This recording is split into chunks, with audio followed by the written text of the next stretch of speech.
dito si Candy na may crush kay Paolo na si Jerome Ponce.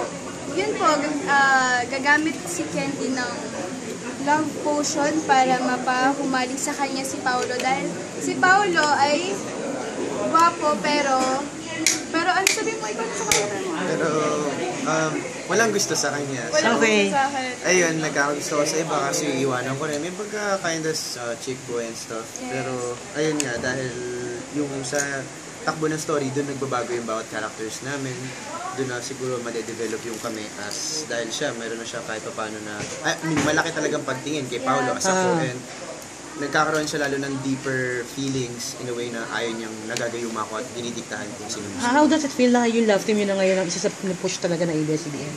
Siyempre, masaya din po kami kasi nabibigyan kami ng opportunity ni Jerome Ponce. Oh, Jerome Ponce, ni Jerome na magka-work po.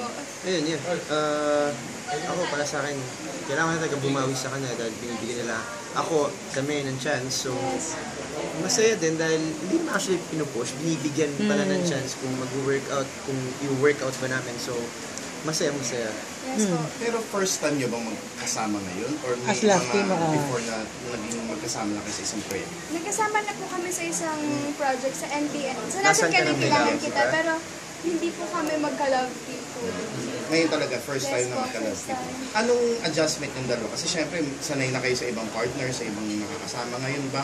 Anong adjustment niyo? Ano yung ginagawa niyo para maging, kumaga mag-click, magkaroon ng spark yung inyong samahan? Actually, wala naman po kasi naging automatic na lang kami naging close sa pagdating dito sa location para, oy, Jerome, yan na.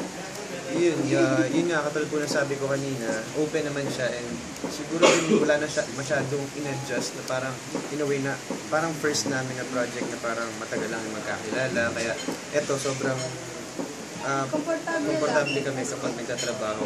Wala kami kailangan given na hindi naman yung role namin before.